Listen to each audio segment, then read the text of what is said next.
Welcome everyone to Generate Your Dream Leads on Facebook with Digital Geographic Farming. I gave this presentation last week in person, which was very fun, and I feel like it was a good warm up for today. And one of the things that I said at the end was like, if it wasn't readily apparent, A, I love this strategy so much, so I get excited, and B, I'm an enormous nerd, so buckle up. Um, Looking at who is here right now, I think most of you know me. Some of you, I think I'm still getting to know. So I'm not going to give like a long backstory, but just kind of some highlights of like who I am and why I'm talking about this today. So I've been a real estate agent since 2005. And that puts me at almost 20 years in the business, which is kind of wild. Um, so I've had a team for half of that time. So I formed my team in 2014, now 10 years ago. Cumulatively, between me and my team members and my solo career, we've sold about 400 million in volume in that time. And that equates to about 1,800 units. And the bulk of that business has been repeat referral relationships and definitely driven by social media, Facebook actually being the primary driver and Instagram being very secondary, but still powerful and valuable. So that is kind of like where I come from. And this strategy is something that I have done that is, to me, like the perfect hybrid between cold prospecting, social media, and relationship driven activity. So it's basically been a way for me to grow my business through people I don't know, as opposed to the like relying on the repeat and the referral, but in a way that works really, really well for me. And we're going to unpack all of that. And in particular, I always feel very passionate about this topic because, for the first chapter of my career, I feel like real estate has changed so much in 20 years, but back when I was kind of getting my initial training, like the only really good referral training out there was Buffini, which is a very, very solid system. But it also ended up not being that authentic to me in a lot of ways. So I've spent my career basically like developing my own systems, finding my own way, figuring out my branding, figuring out my technology. Um, I think any realtor that's been in the business for a while, you want to find the like magical all-in-one CRM and like the easy button, maybe not the easy button, but the easier button. And I've just kind of blazed my own trail of figuring out as much of that as I can. And then also kind of customizing it to my sensibilities. And in this new iteration of my career, I run my team. I'm very in the background. I really prefer helping agents and interfacing with agents and not being locked into the team structure, which is why I have my academy and also why I'm having so much fun with my podcast that I actually launched about this time a year ago. So that's why I'm here today having this conversation with you. And I'm actually teaching a mini module. This is part of my overarching academy where I really give like all of my systems and playbooks for lead generation, as well as a lot of other things. This is just a topic that I have kind of been sharing with people, and I'm going to give you the like 30-minute version today. The actual module in the academy is like 2 hours long and comes with a lot of like copy and paste templates, things that you can literally like click a button and duplicate. So just know that today I'm giving you the highlights of how to really get you started. And then if you want more information, you obviously know where to find me. So I'm going to talk about kind of what digital farming is and why it's something worthy of consideration. And also really one thing that I'm so passionate about is helping people think through. And actually there's someone here who I kind of had this conversation with him last week where I was like, yeah, this is a great strategy, but is this the right thing for you right now? And if not, identify that and put it on a shelf, because I promise when it is the right time, you will remember. Like I found that I need to attack different systems and challenges in my business in kind of the order of urgency and also the return on investment. So either way, I think whether this just inspires you to be a better group member. And when I say better, I mean, you can find ways to mind business in other people's Facebook groups. There's someone in a prior academy, that I taught where she took over someone else's existing Facebook group. So think big. It doesn't have to be exactly how I do it. There might be something right under your nose where you could collaborate or kind of get your foot in the door to something existing, maybe not even build from scratch. Or you might just see some new ways to kind of network and add value that are kind of almost unrelated to what I talk about today, but kind of inspired by that. So we're going to kind of give that bigger picture so you can actually start to evaluate how could this fit for me? How could this make sense? How could this add value? Is now the right time? And if not, why not, and when? And then from there, I'll show you actually like the what to do, the how to do it, some tried and true tactics, and the most important thing to finesse, which is lead capture. So we're going to end with that. And then for anyone who stays all the way to the end, I have a special offer for you. So exciting. So I'm glad you're here. I'm going to give you a little bit of the story of my group. So my career has had in 20 years, I've had a lot of different iterations. I actually started on a team, then I was solo, then I had an assistant, then I started building my team. I've also lead generated in different ways over the years. They were always relationship driven, but I've also, tried lots of different things at different times. There were times where I was like really hustling and out there. I never actually door knocked because that's just the one thing I cannot do. I have so much respect for anyone who can do that. It's just like not who I am. But I have done heavy mail. I've done lots of open houses. So in like 2013, I moved to the area I'm now in, which I'll probably reference a few times, which is called Lutherville. And that is the area that my Facebook group is tailored to. So I moved to Lutherville, knew I was going to be in my neighborhood for a while. So like many real estate agents, I was like, let me really market in this area more. The price point was higher than where I'd kind of been before in like my starter home. So I started doing postcards, and I decided to go big and do this thing called every door direct mail, where you kind of like sign up for these like chunks of houses. So I like had all these chunks, and I was mailing to 5,000 addresses, and I was creating and curating postcards that, I basically was personally designing them because one of my other sensibilities is I just hate sending stuff that's ugly, irrelevant, not, the right brand, repetitive, things that don't make sense.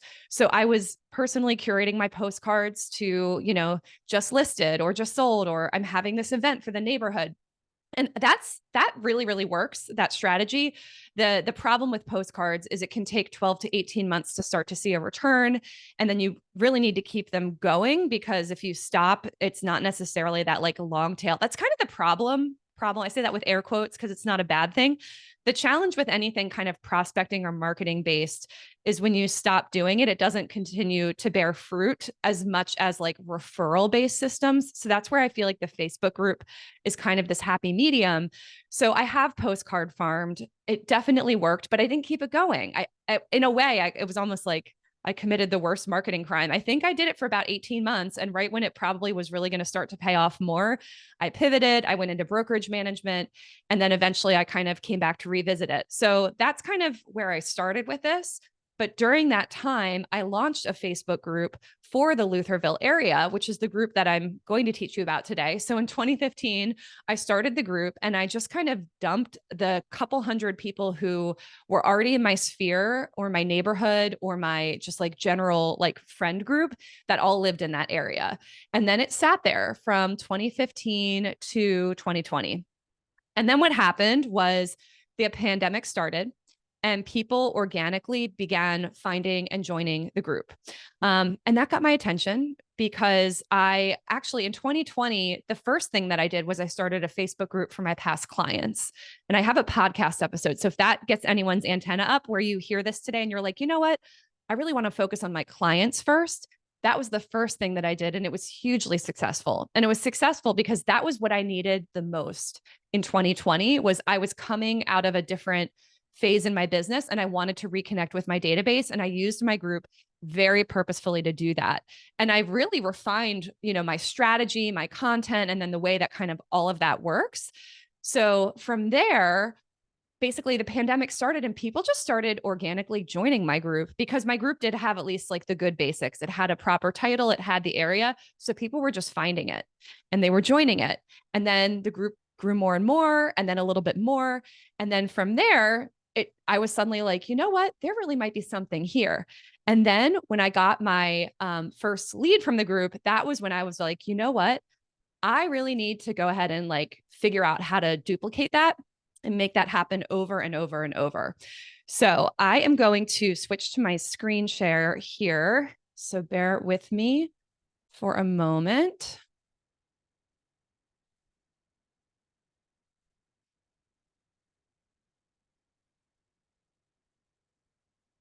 Okay, it looks like you can see my screen. So first thing I want to show you here is that my group started small and unimpressive. And today we are knocking on the door of 8,000 members. So we have about 10 million in closed volume that has run from this group to my team since early 2022, when I basically got that first lead and was like, whoa, like I really need to build off of this. So basically, the group grew in 2021. And then I started getting business in 2022 when I realized if I just put my mind to it, I could probably make that happen. And then, here we are. So what happened in 2021 is the group had started to snowball a little bit. The first thing that I just did was turn my notifications on, because I hadn't even been actively tracking like what was going on in the group and who was in there. So that is kind of the big picture of why I think there's value in this today. For my team, this is a very, it's been a couple million in volume over, these years. So it's a nice little extra source of business for us on top of, our main bread and butter. And it's something that I'm just working on growing in a very like purposeful, kind of low time, but high return on that time method. So the other thing is, as I started adding to the group more and more people, I realized that I was missing the opportunity to build my database and my email list more purposefully. So once I put some processes in place for that, I've since added 1,000+ people to my database.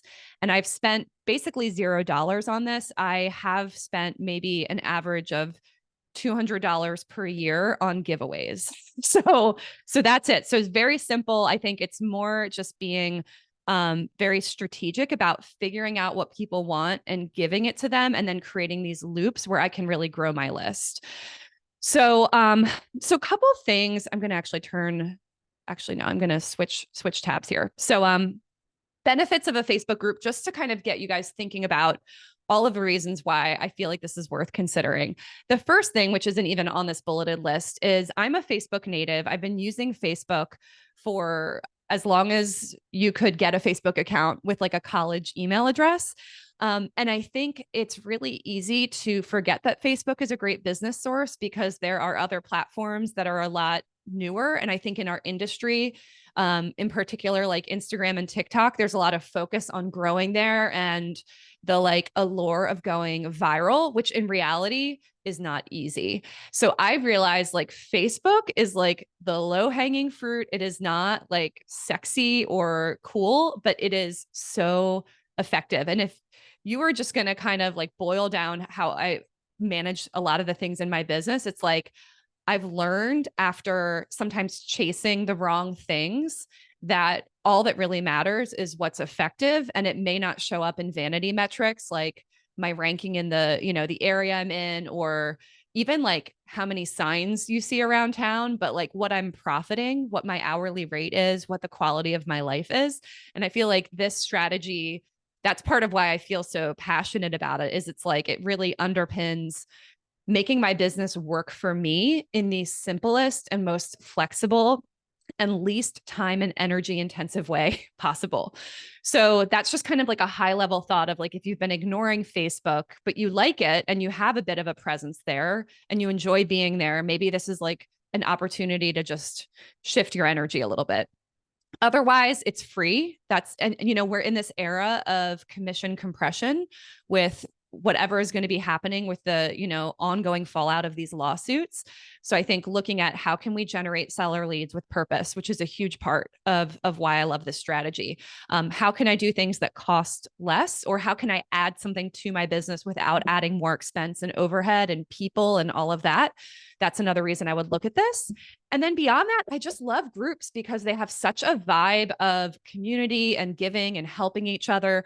People opt in, they're in there because they want to be there. And then that gives me that like implicit permission to build a relationship versus, I don't know, just like friending and PMing random people. Like that's such like a different thing than having something in common and being like in a common environment where people actually want to be in community and maybe even want to take part in helping you build that community, which is something that I've really benefited from in this group. And not just benefited from, but been really like touched by some of the things that have popped up in the group. And I'll give you some information on that as I talk through this.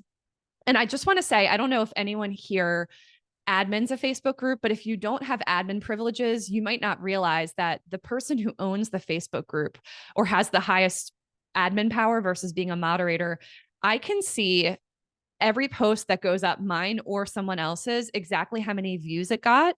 I can even click into that and see who saw it. And there's a lot of other insights like that. So basically, Facebook groups give you a lot more information than you're ever going to get from a page, a profile, or even Instagram insights are very kind of general. So that is something to think about if you're like, where's a free scalable tool that could help me right away? Like this would be that. And then beyond that, I think, I've already kind of alluded to this, but like I'm in a phase in my life and my business where saving my time and energy is actually like the number one filter for all of the business decisions that I make. So I love that I can, build my group from anywhere. It doesn't matter what I'm wearing. It doesn't matter where I am. It doesn't matter if I'm traveling. In fact, I can have other people log in as me or as an admin and do things on my behalf. So it's a way to just check all of those leverage boxes. One example I'll give is Facebook groups let you schedule posts up to 60 days in advance. So I now have a VA who does my post scheduling for me. But for the first 2 years, when I was just kind of bootstrapping and getting it off the ground, I had a 30-minute time block every 60 days where I just copy and pasted my post prompts and then left them there and then let Facebook post them. I basically made a plan and stuck to it. And I'm going to show you what that plan was today. So nothing in business is as simple as anyone makes it sound like in a presentation. So I want to like acknowledge that. But when it comes to like the lift of the content, there's no video editing. I don't design anything in Canva for my Facebook group. The algorithm doesn't even really like things that look like that anymore. Like people just either want to see like short text or like photos of actual people. Like people want real life, they want authenticity, they want community-based information. So I just love that the content creation is super minimal and just more focused on giving and sharing information, especially if you are someone. I am okay with self promotion and I've gotten used to it being in this industry and like understanding how to use that as a tool. But if you find self promotion really uncomfortable or it's just not in your like value system, that's another reason where I think Facebook groups are so great, because the kind of the underlying motivation is to just help people and share information and answer questions and kind of like be a sounding board, being a helper. So it's such like a natural environment for that. So if you're picking up what I'm laying down and you're like, yes, like this is how I want to work, then that's where I would say, okay, then like really give this some attention of like figuring out how you could apply it to you. And then the last thing that is kind of buried in these bullet points is it says incredible lead capture opportunities. One thing I love about Facebook when you compare it to an environment like Instagram or TikTok is that live links actually work. So if you want to put up a survey or a sign up thingy for people to like come meet up somewhere, if you want to do a contest and like collect, names and email addresses, it's so much easier to capture contact information and put it somewhere than some of the other platforms where it's much more challenging. So Facebook basically gives you more flexibility to really build a funnel. In the other platforms, you have to get people to really like opt in through like comments or like DM automation. And there's like a lot lower of a conversion rate and there's just more friction. So again, I could go on and on, but like those are the benefits that I feel like if you're having those pain points with your business, or maybe you've tried some of the strategies I've alluded to in these other places and you just are like, oh my God, like it's not working, or I only got 2 comments, like try this. Try this. It's a breath of fresh air. And the longer you do it, like anything worth doing, you get that snowball effect of building and seeing the benefit of that. So that is where I would just encourage. Excuse me, are we allowed to ask questions while you're talking, or should we just wait? Thank you. You know what? If you can drop them in the chat box, I'm going to come back to all of them at the end, just because I want to stay on time. And so thank you so much for asking that. No problem. So let's talk about how to actually build your group and use it as a funnel. Think of this as a 5-step process, and I'm going to really walk you through this in a second. The first thing is you want to establish a valuable space where people actually want to be and stay and hang out and get to know you and get to know other people. Then you build your brand, and you do that in ways that aren't just branding, but in like building your personal brand and like creating that know, like, and trust factor between you and the people in your group. From there, you build your email list and actually grow your database and have that like long tail marketing opportunity beyond the group so that you can really be layering your marketing together and getting that like superpower, supercharged layering, stacking effect. And then you market and nurture. And then from there, there's the opportunity to convert leads to sales. And I've definitely have have had many people skip from step 1 to 5. There are buyers that are thinking of moving to the particular area for my group. They join the group, they see that a real estate agent owns the group, and they message me a question. So it doesn't always need to be like this, but part of why I designed my group the way I did over time was I wanted to have the long tail benefit and not just be there for kind of the short, almost that like prospecting based thing of like, oh, I've got to be right on that, or I've got to be posting forever. And it's more like, hey, if I can capture 10,000 emails over the next couple years, like that would work too. And then I can, there's so many, email marketing playbooks that you can run based off of that. So that's really how I look at the group as a funnel. So I'm going to just walk you through these 5 steps of how to actually create your group. So the first step is selecting a well-researched strategic digital farm location.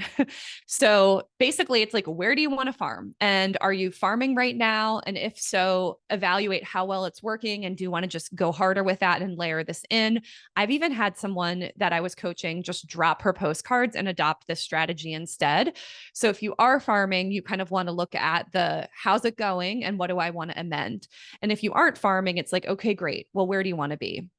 So couple thoughts if you're not going after a geographic niche right now is like, what is your dream? Like, where do you wish that you were selling homes? What is the area that you want to be in? For me, like part of what drove my farming strategy was I basically moved from my like starter home in the city to this, more like middle level suburb where the average sale prices were better. And there was also like a much bigger potential. Like there was a lot more like luxury adjacent. So basically just higher average sale price, higher gross commission rate.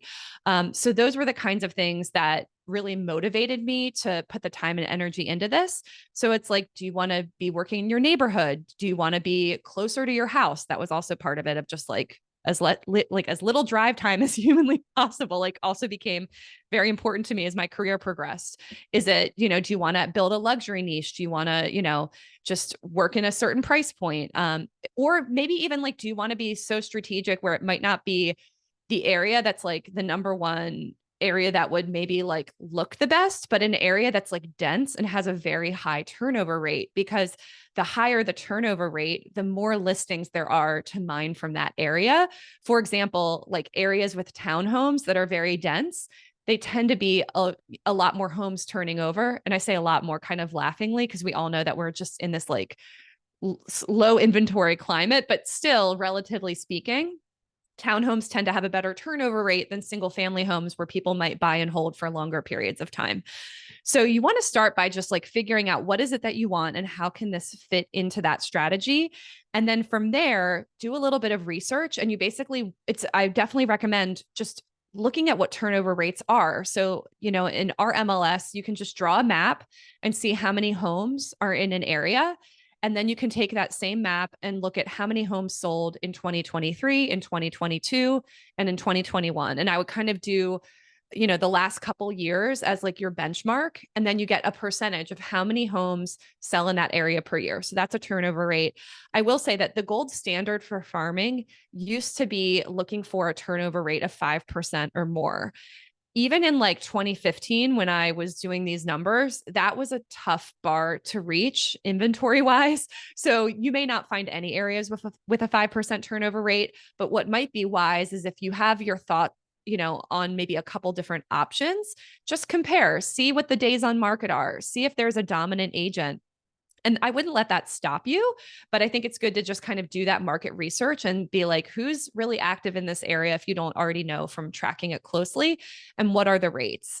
And then from there, you also need to do just a little bit of market research to see what groups actually exist on Facebook right now. And again, I've had a lot of people ask me, oh no, like there's already a group in such and such area and there's so many people in it. I'm like, good. That means that there's a market for people to join a group targeted to that area. Like there's room for more than one group per area, because a lot of groups have like very specific focuses. I'll give an example. There's a group with 10 or 11,000 members in it called Moms of Baltimore County. And at some point I want to start a different Moms of Baltimore County type group with like a totally different vibe. That's like on my like in the next 6 to 12 months list, because that group has a very specific tone. And I know that like I can just see that there's a market for more of that. And maybe I'll do Moms of Lutherville. I don't know. Like that's something I'm thinking about. But it's good to just look at what other groups exist. And you don't want to name your group the exact same as another group. And it's good to see, is there any group at all? When I started my group, there was literally nothing else with the name of my area as a group title. So one thing that worked well for me is there was actually kind of like a gap in the market that I filled, because the area that I farm is like bigger than a neighborhood, but not nearly as big as like a full like suburban area. So it was interesting that there were a lot of neighborhood groups, but nothing for the area overall. And that's one reason that I think my group has thrived and that the algorithm has really like served it up to a lot of people. So I would just recommend sit down at a computer with Facebook and you want to just search all the different, terms and abbreviations and the ways that people might start to look up that area, see what's out there, maybe even join some of the groups and look in them. Don't be intimidated by other groups. Some of them are dormant and a lot of them are full of spam. So you might think you have a competitor group and then go in it and realize like no one's posted anything in it of value for weeks or years. So it's just good to kind of look around and kind of get inspired. One thing that really fuels me sometimes is seeing the way someone is doing something and then being like, oh, I can do that better. I wouldn't do that and I wouldn't do that and I'm going to do that. And then I'm off to the races. I don't know if anyone else relates to that.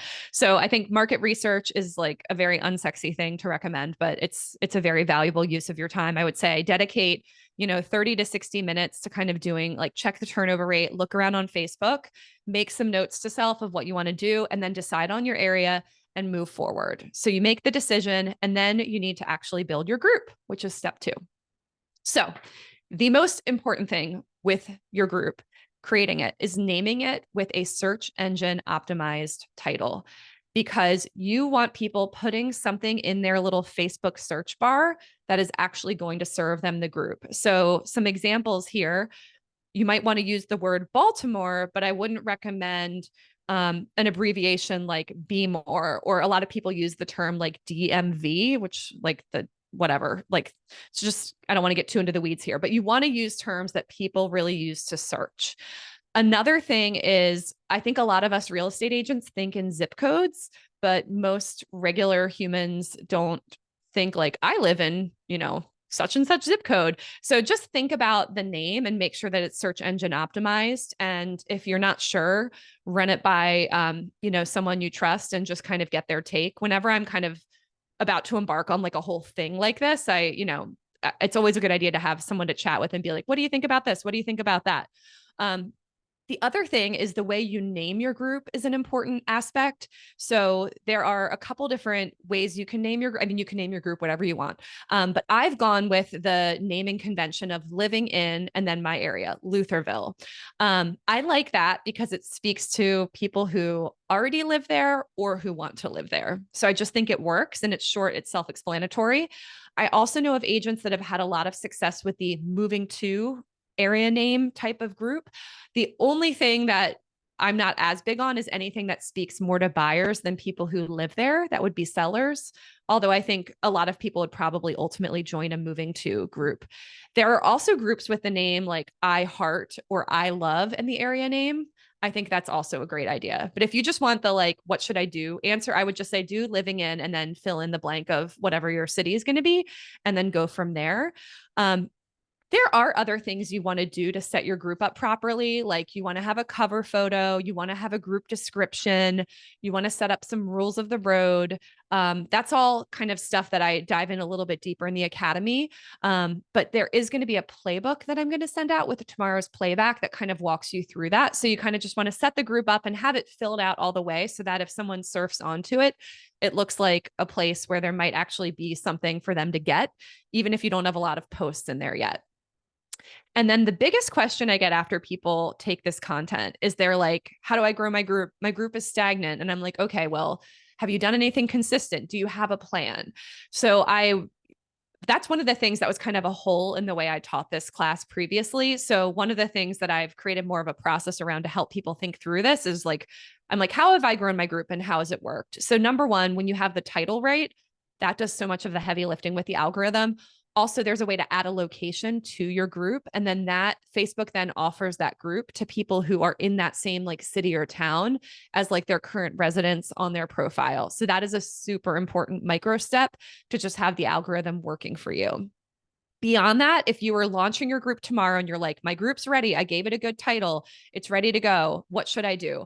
The next thing I would do is tell you to go ahead and add anybody that you are friends with in your network who lives in that area, whether they're a friend, a neighbor, or someone in your database. They have to then accept your invitation. So if they don't want to be in it, they're just going to ignore it. And even if they did want to be in it, they may not see it because some people don't see all their notifications.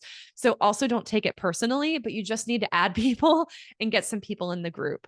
The third thing I recommend is sharing it on your social media account regularly. If any of you do any sort of posting schedule, it's something I would recommend promoting once a month. And I will say Facebook groups grow the best on Facebook. So you can mention the group in like other social media platforms or other marketing material that you use, but Facebook is where people are and they can just click that join group button so easily when they're already in the platform. So you really want to be thoughtful of like, where could I promote this? I put it on my profile, I put it on my page, I have a friend share it. The other thing that's like a kind of a ninja trick is to promote it in other groups where that's okay within those group rules. Like some groups are like really heavily managed and don't allow any promotion of anything else. And I manage my group pretty heavily to prevent any like advertising and spamming. But if someone was in my group and starting like a subgroup on a subtopic, like I would allow that. Like I'm not going to like stop people from connecting. I just try to prevent spam and like people feeling advertised to excessively. So if there are a whole bunch of groups that are adjacent to yours geographically, maybe they're in a bigger area, or maybe there's like some neighborhood groups. I think that's really the way because anyone who sees that and they're like, oh, I'll join that. I want to know more about, what's going on in this area. I want to connect with more people. I feel like a lot of people are just like really hungry to connect and like hang out with like-minded people, either online or in person. And groups are such a great way to organize that. And then, kind of related to that, I have this fifth tip, which is get quote influencers to help. And I don't mean influencers in the like kind of the terms that we all tend to think of it as. I mean more like busybodies. We all know the people who are on Facebook. They post a lot, they comment, they share, they spread information, they're helpers. Think about if there are any people like that that you can tap into who can help you grow your group.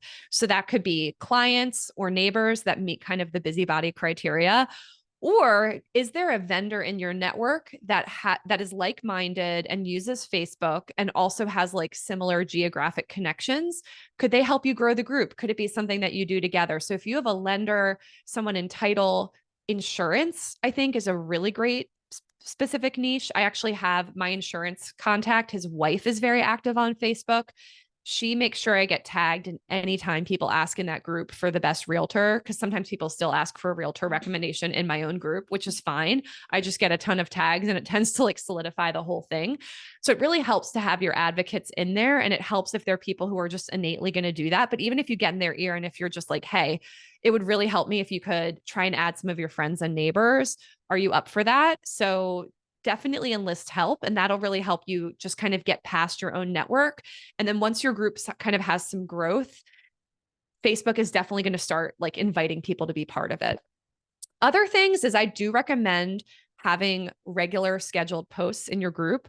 So one of those could absolutely be a reminder. Hey, don't forget to invite your friends and neighbors to this group.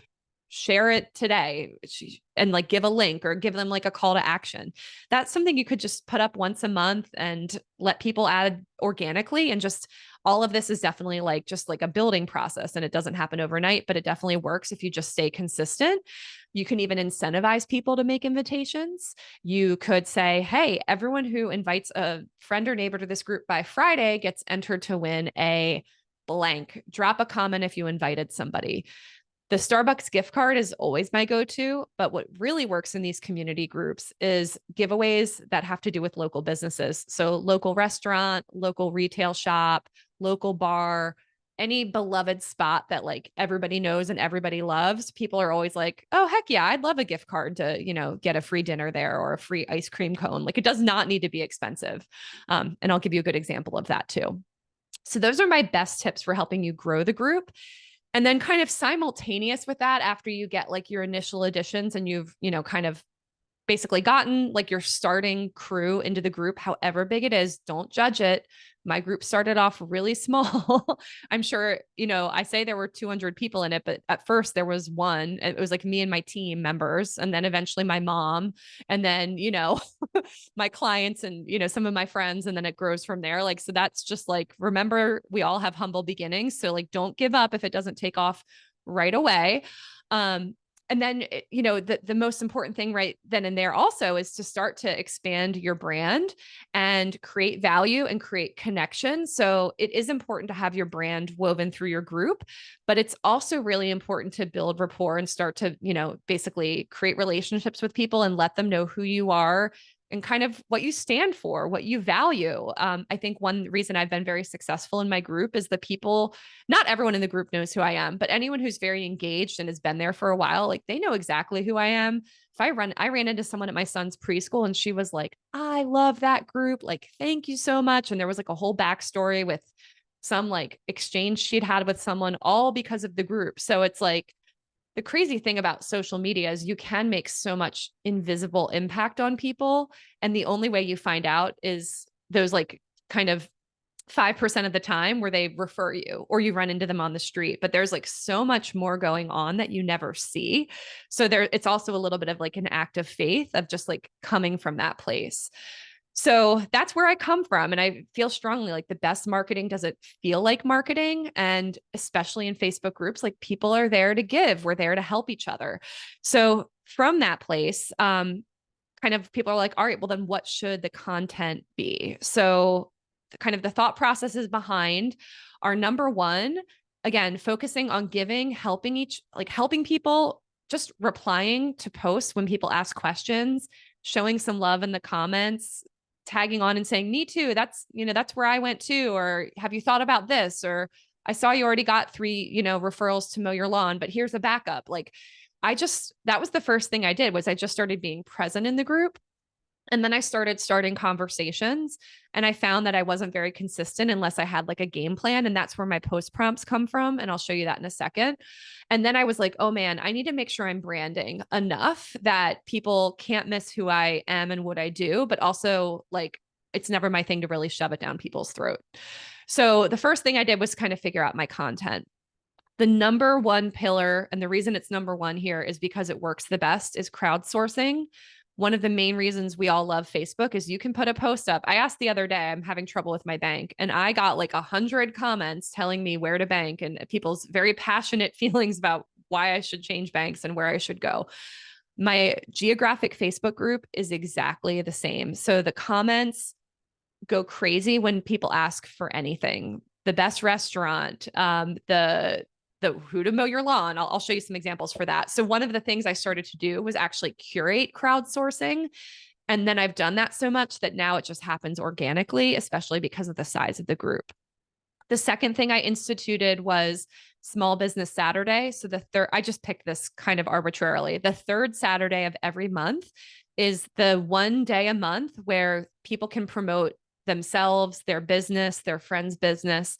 And otherwise, we don't do any advertising in the group. And that is why my group is really appreciated by the members, because it's not full of spam and junk. Because once there's a group with enough people in it, you just get spammers and business owners joining to just try and promote their business. So we actually have post moderation turned on so that it's limited to the third Saturday of every month. And that's your chance. And otherwise, everything else is about really just giving and helping each other. And it's a recurring thing that I schedule once a month. And that's that. I also do a monthly events roundup. So on the first calendar day of every month, I have a really simple post I'll show you in a second, just saying, hey, what's going on in the area this month? And again, like that's why I love Facebook. Like I don't need to be witty. I don't need to write a caption with, all this stuff. Like I can just ask a 1-sentence question and start a conversation and add way more value than with like self-promotion driven content.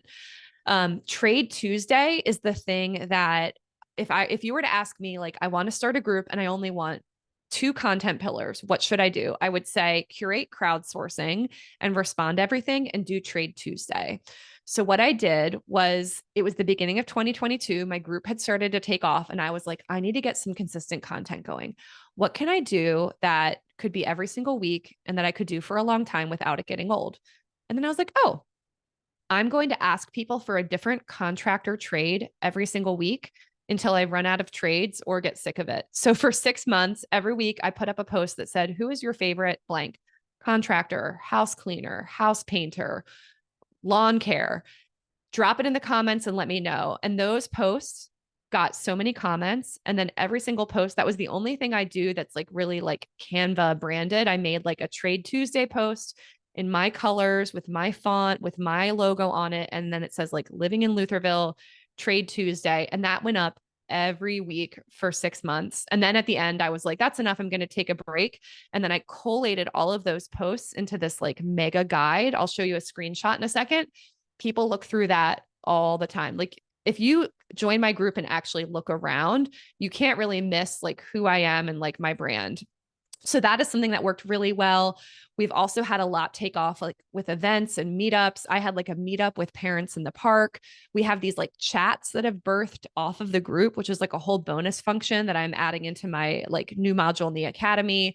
And I've also done a lot of collaborating with other local businesses. I've had them give me free items that I then gift as a giveaway.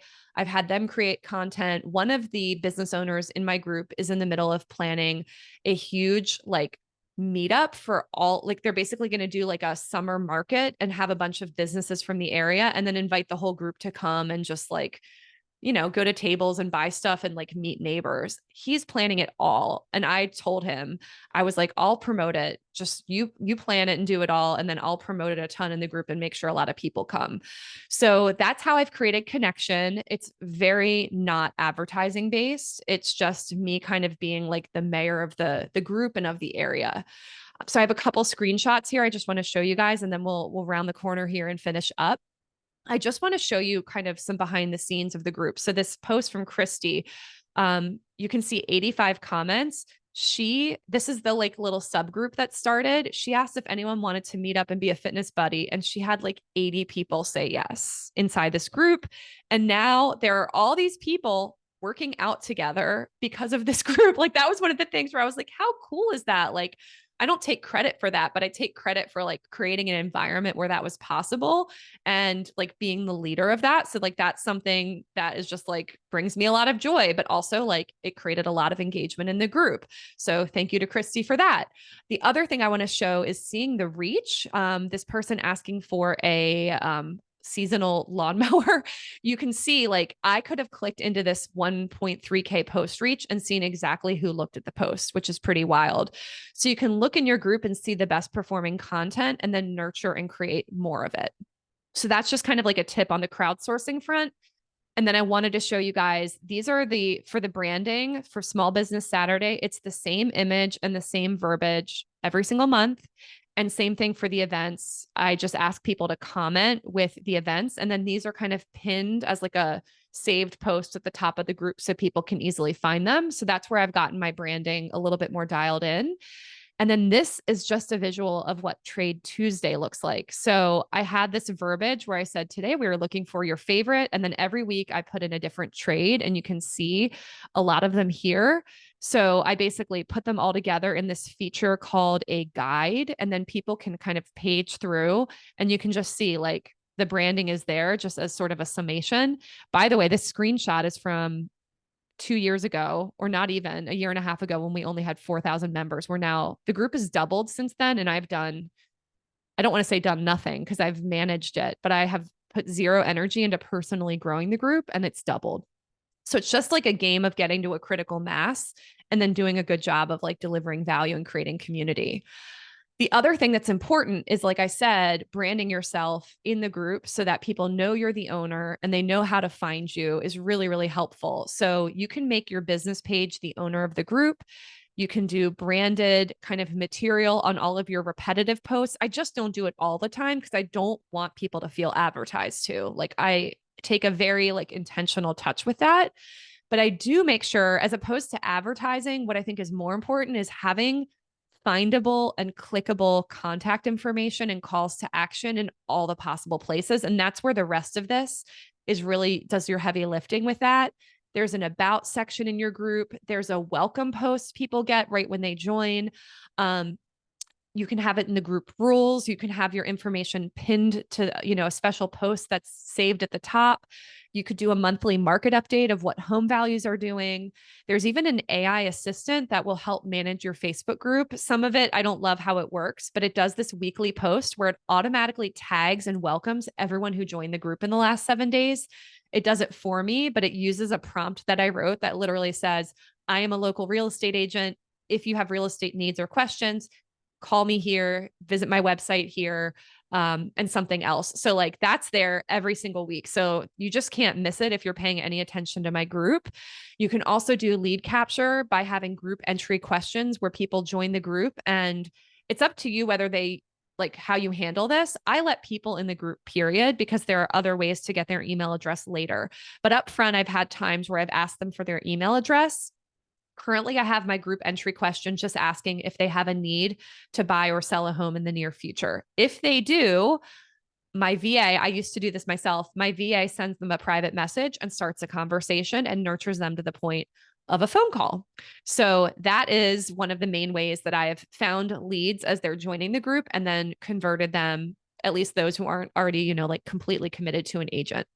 I certainly have people that already have an agent that join the group, but I just put them in the funnel. It's the long game. So these are some quick screenshots to show you. This is my about section. You can see a little bit of the call to action on the left side. In this area, you can see the members. You can see the Bellavo group and Tina are the admins. So when you preview the group, the first thing you see is my business page, which is helpful. And then this is currently my only group entry question because I found if I asked too many questions, they didn't all get answered. So I'm now just focusing on the most important question, which is what you can see. Are you thinking of buying or selling? And then again, I remind them that I am a realtor. Other ways you can brand yourself when people join the group, this is like a welcome that kind of just gives them the rules of the road. And then again, reiterates that I'm a realtor and here's all my contact info. And then the screenshot on the right is the AI assistant post. This goes up every single Tuesday. And again, it mentions and even tags my business where people can kind of go look me up. So those are the hot tips on how to brand yourself. And then the lead capture is really kind of a multi-step thing. So I have the membership questions at the beginning. Some people, I'm like, if you have time and you really want to grow your group, you could write a private message to and welcome every new member and just do kind of a sweep once or twice a week and just start having conversations with all kinds of people. You might find all kinds of networking opportunities and database additions, new friends. Like you never really know. Like the more conversations you have in general with appropriate people, the more business you're going to find. So if you're really looking to stir up your business, I would recommend that you consider that. I also recommend that you utilize all of the benefits of Facebook, which is, again, coming back to what I said earlier, live links actually work. So you could put up a link where people could inquire about the value of their home. You could put up a link with other lead capture, like if you have an IDX website where they could surf listings and you put up maybe a really interesting home. The listings that get the most clicks in my Facebook posts and email campaigns are luxury and super pretty houses.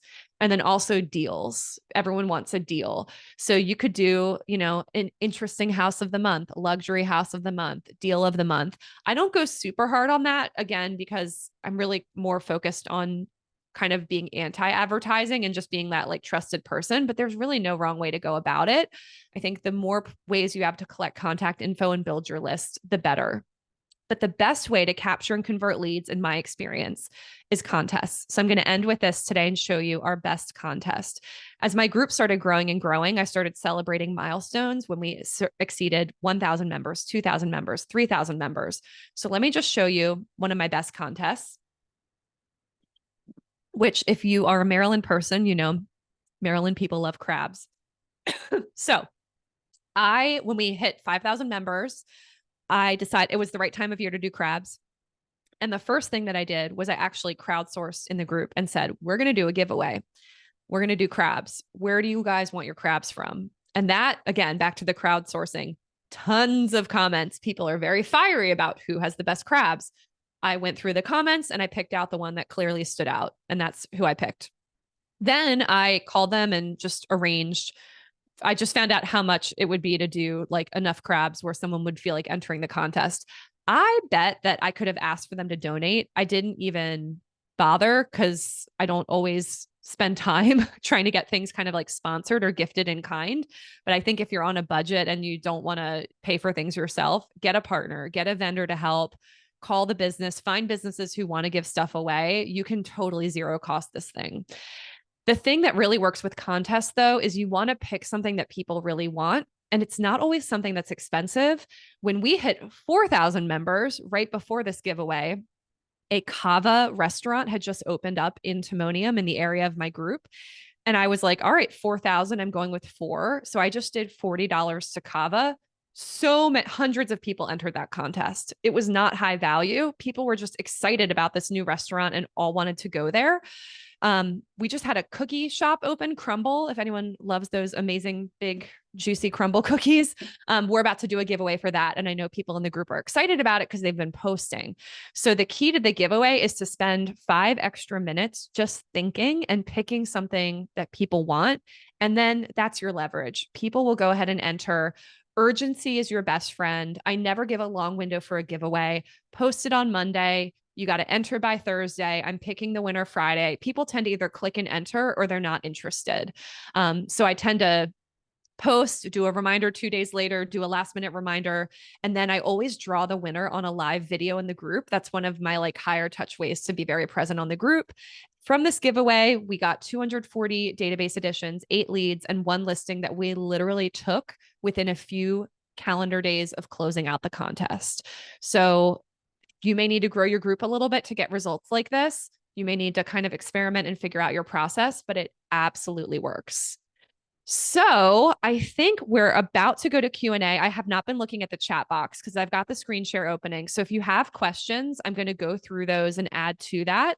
And I'm just going to take a minute for anyone who is like, you know what, I really like this and I want to do more.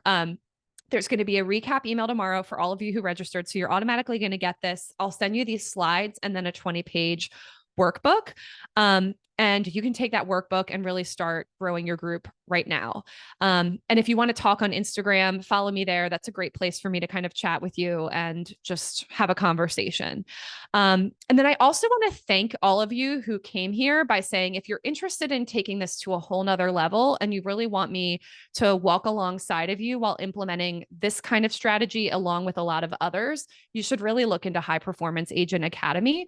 I'm giving a special coupon. So anyone who joins the Academy by midnight this coming Friday, you will get $250 off the course. I'm going to send out a landing page with a lot more information.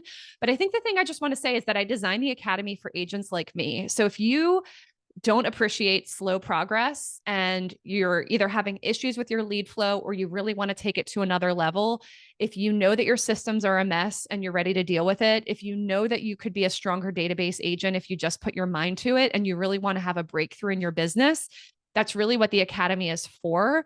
I've assembled every system, template, and marketing strategy, the best of what I use. So you can really just copy and paste and put it right into your business and also get my support through that. It's an 8-month program. It starts May 1st. I work with you and our small group through December 31st. So if you're like, I want to transform my business by January 1 of next year, this would be the moment to get started. And just to give you like a little bit of a sense of what we do, I've basically boiled the whole process of overhauling everything about your business into 4 pillars. So the first pillar is working on your foundation. Things like setting and tracking goals, getting your database in order once and for all, and all things with money, tracking, wealth building, and just basically getting a grip of everything about your business of like, how is it right now? And what are the holes? What do I need to attend to? Then we move to tapping into your sphere of influence. So you can take the Academy if you're new to the business, but it's much more appropriate for someone with at least a couple years of experience who's like, I've got a foundation and I know that there's like so much more upside and potential. So first we work on all the things to tap into your existing sphere. And then shortly after that, we move into scaling your sphere, generating fresh leads. That's where the digital farming and then also a lot of other tactics that I teach build on top of that. And then the final phase, we really focus on automating and systematizing and templating everything in your business to really save you time and energy. And also cut out things that are not yielding a return or just taking up too much time and energy. So I don't want to like do a whole long thing. I'm going to stop there. Well, actually, that's not true. I guess I just want to say this, that like, as far as like supporting and, teaching you through the academy, like you can take a little class like this and then go implement. But I find like people get lost. They want my opinion on what their group name should be. They want me to look at something. They need me to lend an ear a month from now when they're having trouble growing. And that's just kind of one micro example. So I've really designed the academy where you can tap into me live on Zoom and do Q&A. It's the opposite of this. The training like this is recorded. You watch that on your own time. And then the actual Zooms are where we can brainstorm and interact live. We also have implementation and accountability sessions where you're like, I know I need to do this. I just need to dedicate time. We have time blocked for that with a mentor who helps you through that process. And then we also have a community where you can drop questions. Say you have a question for me on Saturday. You put it in there and then I get back to you that Monday and give you my input. You want me to look at something? You want me to preview a landing page you made, an email you drafted? Send it to me and I respond. So if you have felt let down or like your needs weren't totally met by like a traditional coaching environment, this is much more of like an immersive mentoring, live feedback, hear from the person and not just kind of be left on your own to figure it all out. So that's kind of the deal. We start May 1st. I think that's 2 weeks from tomorrow if I've got or maybe from today, something like that. So 2 weeks to make a decision. And then I'm just doing the special thank you promo code. So that's going to come out in the email for anyone who's interested. So now I'm going to open the chat. And for anyone who's just going to head out, thank you for being here. I ran a little longer than advertised. So thank you for staying.